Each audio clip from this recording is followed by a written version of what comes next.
International students attending university in the U.S. face uncertainty amid COVID-19 restrictions. Many are wondering, will they be able to head back to school in the fall? 200 billion naira for entrepreneurs playing a pivotal role in the economy. The Nigerian federal government reaffirms support for MSMEs in health, agro-processing and the aviation sector. Will the planets align for successful mission to Mars? NASA races the clock to launch its newest Mars rover before planetary orbits result in costly delays.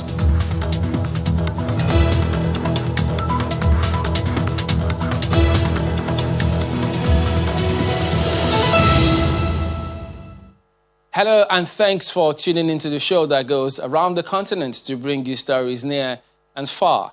I'm Chamberlain Usaw, Channels Television here in Lagos. I'm joined by Vincent Makori with a new look from Voice of America in Washington. Vincent? Well, thanks. I'm Vincent Makori. Happy to be with you again for another edition of Africa 54. Well, due to the global outbreak of COVID-19, the Voice of America has reduced staffing at VOA headquarters in Washington. So as you see, our broadcast will look a little different today and in the near future. We appreciate you staying with us on Africa 54. Let's start off with the latest from Nigeria. Chamberlain Usaw in Lagos brings you that story. The federal government of Nigeria is reaffirming its support for entrepreneurs who play a pivotal role in the country's economy. Speaking at a virtual meeting, Vice President Professor Yemi Osinbajo says that government plans to provide a 200 billion naira funding for MSMEs in health, agro-processing and the aviation sector. The Vice President says the funds will be managed by the Bank of Industry and the Nigeria Export and Import Bank to support export expansion. Channels Television Sarah Wakili compiled this report. It's the third MSME Award, an occasion which usually brings together owners of medium and small enterprises to celebrate their achievement and contribution to the nation's economy. Unlike previous awards, this year's award is holding through a virtual meeting, no thanks to the COVID-19 pandemic. Vice President Professor Yemi Osinbajo expresses his delight at rewarding outstanding MSMEs as they represent remarkable examples of Nigerian entrepreneurship, creativity and innovation, adding that the government will continue to show them support even in the face of dwindling resources as a result of the global pandemic.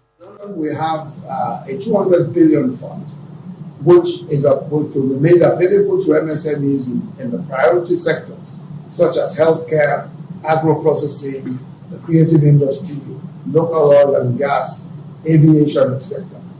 This will be granted through a scheme to be jointly run by the BOI and Nexim Bank, especially for export expansion. While statistics shows that there are over 35 million small and medium enterprises in the country, 30% of them are projected to fold up due to the COVID-19 pandemic. But government officials are happy to see them thrive and creating jobs and wealth.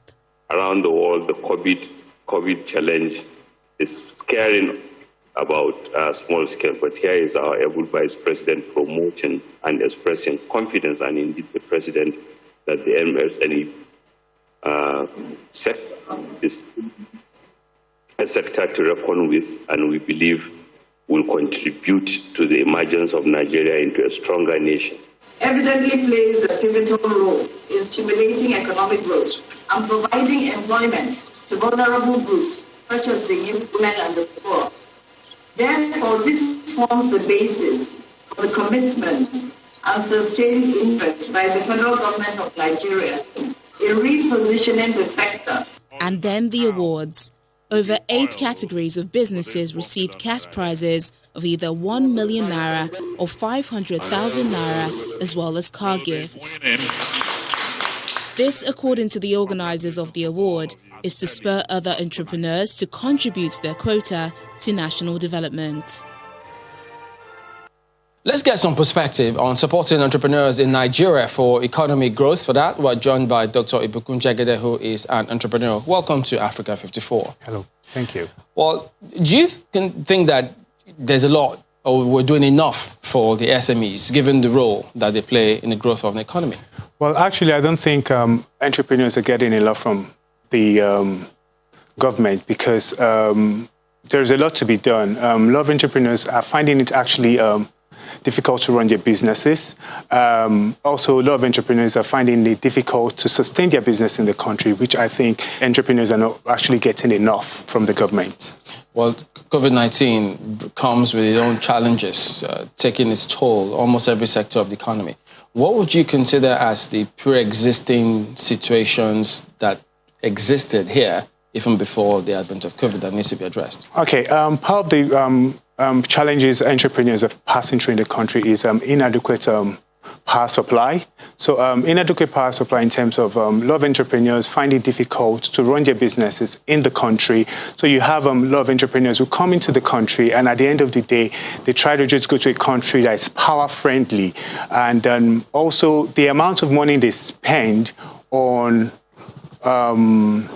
electricity bills, for example, it's way beyond what actually they're getting. So that's one of the issues we have. And also the government policies are not consistent enough. So every 8 years you get a lot of new government comes in and at the end of the day, they change their policies. So for an entrepreneur, you're going to invest a lot of money into your business. It's not easy investing that huge amount of money into your business. And after investing the amount into your business, the government changes their policy. It actually doesn't kill the business. It kills the person as well who is running the business. Then thirdly, access of loan is a problem we have, entrepreneurs have in the country. I could remember when I came back to Nigeria 8 years ago, and I remembered back then very well, I actually encouraged my friends to come back to Nigeria to start, something in the country. And as I'm speaking right now, all of them have gone back to England because they can't adapt into the system. Nigerians are entrepreneurial-minded people. So I think government needs to focus more on, giving entrepreneurs loan and giving people loan to pay back in a low interest rate. So these are major issues that have been on board before COVID-19. So now that they are talking about this 200 billion naira fund, how else would you expect government to go about this to address some of these challenges? Okay, I think with the funds, I think they need to focus, they need to focus on all sectors. So every sector needs to have, a particular amount of money. And not just only that, monitoring if the money is being given to such entrepreneurs. Because I actually have heard of cases where, we've heard of cases where they would say entrepreneurs grants are being released, but how many entrepreneurs are actually having this money? How many entrepreneurs have been supported?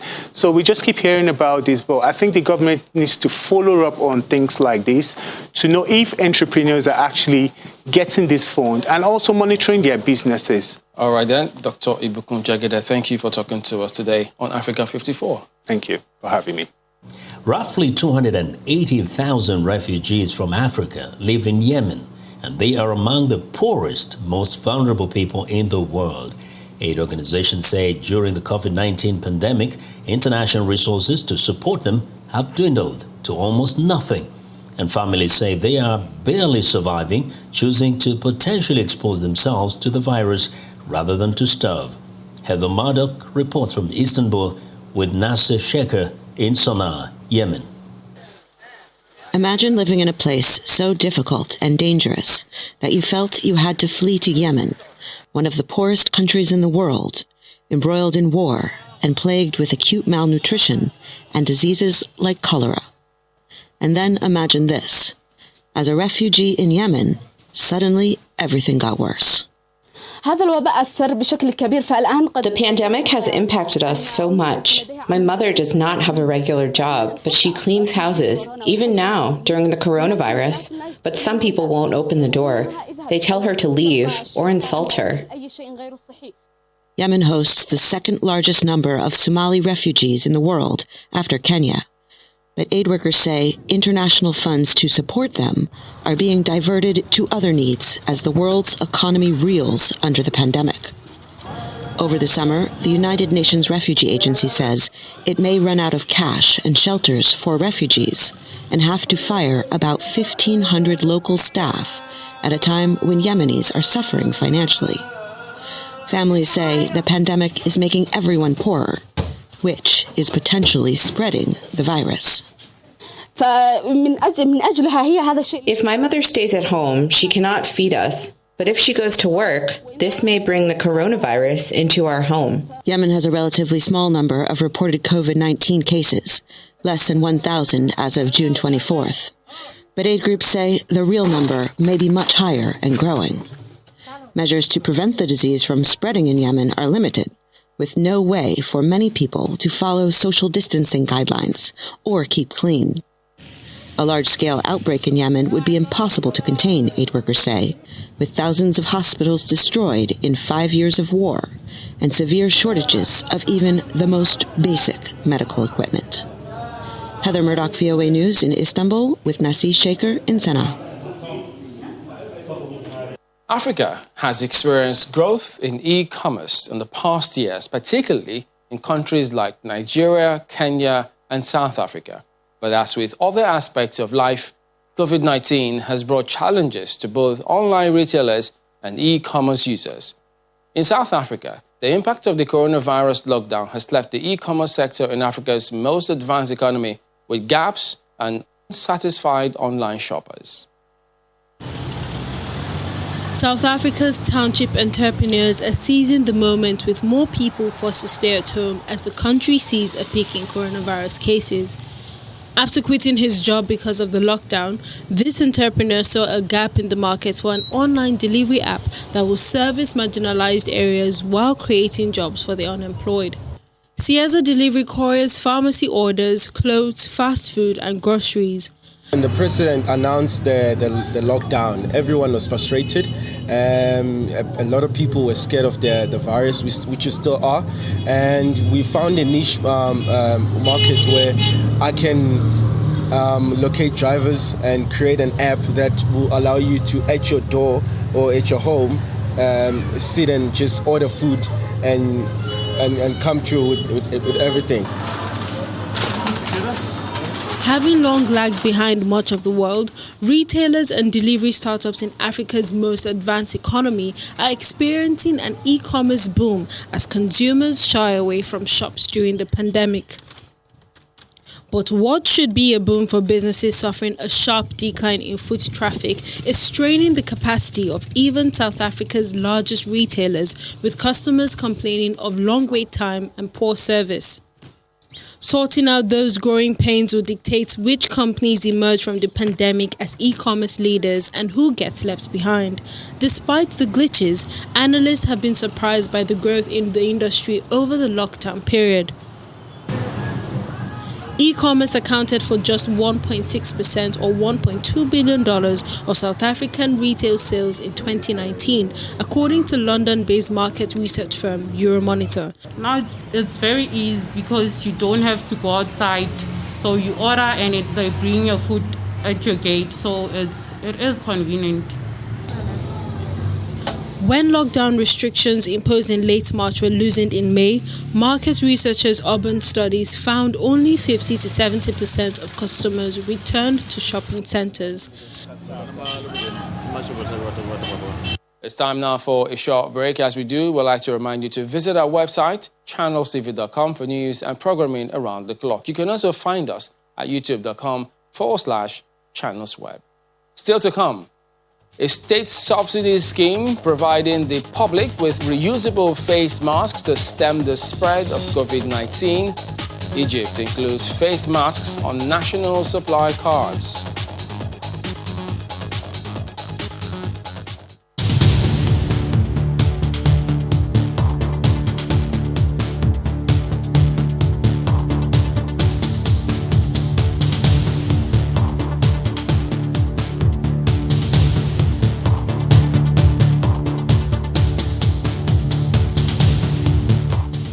Welcome back to Africa 54. I'm Vincent McCory in Washington. It remains unclear if many U.S. students will head back to school and universities at the beginning of the school year. But the situation is graver for international students. Lesia Bakalet has this story narrated by Anna Rice. This is the Catholic University of America in Northeast Washington, D.C. Russian student Lisa Britova plans to come here in August if she can get her visa in time. Right now, the U.S. consulate in Moscow is now issuing visas. Any visas at all, except for flight attendants who don't need an interview. And since student visas require an interview, you can't get a visa without one. Right now, we don't know when the interviews will resume. A student from Ukraine, Alexei Antonyuk, got admitted into Yale and is supposed to start in the fall. For him, the visa issue is also a crucial one. My visa interview was scheduled for July 8th, but in mid-June it was rescheduled because of the pandemic. New dates were opened starting from August 3rd, so I signed up for August 4th. Antonyuk is a Ukraine Global Scholars Program finalist, so he doesn't need to pay for his education in the US. The program helps talented students get scholarships in top US colleges. In 2020, there are only 31 such students. If they fail to get their visas in time, they will lose a total of $7 million in scholarship funds. No one has experienced a COVID pandemic before, so universities might review their decisions, allow students to keep the scholarships and try to reapply the following year. But past experience shows that if a student couldn't get a visa, he or she lost the funding. Another issue that is equally important for international students is the format of education. If universities will only have online classes, the students won't be granted a visa. That's the decision of the U.S. Immigration and Customs Enforcement. Before the student applies for a visa, they are issued what's called a Form I-20 from the school. They go to the U.S. Embassy with the Form I-20 to apply for the visa. So the latest announcement that you just referenced gives instructions to the institutions that are issuing these visa documents. On the Form I-20 itself, that document, the school has to verify that they are in person, that there will be hybrid or in-person classes being offered. This decision also impacts the students with existing student visas. If their university switches fully to online education, they will have to leave the U.S. Harvard and MIT have already sued the Trump administration, disputing these new rules. Students also say it is more beneficial for them to take even online classes while remaining on campus as opposed to at home. Time difference affects studying a lot because classes start in the morning and some classes start in the evening. In Moscow, it's midnight or even 2 a.m., so that doesn't work for me. You need to take campus life into account. At Yale, it is a very important part of studying. If I need to talk to a professor in person, I can always do that if I live on or near campus. If you are waiting and you have the option to do online education, and if that works for you, if that's a modality of online education that works for you, I would encourage you to do that. And then when things open back up again, that'll be your opportunity to come here and experience it yourself. Universities say they're eager to see international students as much as they were a year ago. At the same time, they're perfecting their online programs, taking into account the fact that students can be in different parts of the world. So that way, if it's offered synchronously, then students can, of course, log in at the time of the lecture, or it might be where they're recording their lecture, post it on it's Canvas, so it's kind of the online tool for engagement. You'll have discussion forums, so a faculty member, rather than having, say, a live discussion, what they might do is pose a question or pose, an idea, and then students then are encouraged or asked to then respond, and then students then are asked to respond back. Every year, the U.S. welcomes about 1 million international students. In the past, their contribution into the U.S. economy made up about $41 million. Lesia Bakalet in Washington, Anna Rice, VOA News. Egypt has started including face masks on national supply cards this month as part of measures to prevent the spread of COVID-19. The face masks, which are reusable, are being provided by the government under a state subsidy scheme.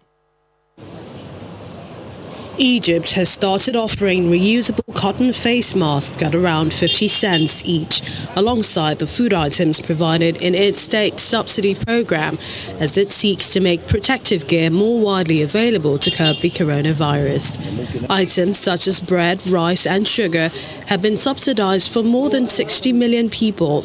Now, masks has been added to its list of essential goods, with a limit of 2 per family. There's an opportunity to use the supply outlets and the presence of supply cards with 22 million families to offer the masks. The mask is on the card and it is optional for the citizen. We have 19 items which the citizen has the right to choose from throughout the month. We added a new item, the mask, which is a long-lasting mask made on fabric. He adds that authorities aim to distribute 19 million masks by the end of July. Egypt's state buyer, the General Authority for Supply Commodities, better known for importing huge tonnages of wheat bought on international markets, was tasked with procuring the masks from local suppliers, including the Military Production Ministry. An initial 40 million masks vetted for safety will be made available between July and August, but authorities plan to increase the amount later. In May, Egypt announced fines of about $250 for people not wearing masks in public. I am prepared to leave a kilo of rice or sugar in order to take a mask instead, because this is protection for all of us. It is something wonderful, of course. Egypt has so far registered 83,000 coronavirus cases, including 3,935 deaths. NASA plans to launch its newest Mars rover by the end of the month after a hardware issue scrapped an earlier launch. The space agency has until the middle of August to complete a successful launch before planetary alignments issues force a costly delay to the mission. Here's VOA's Arasha Rabasadi.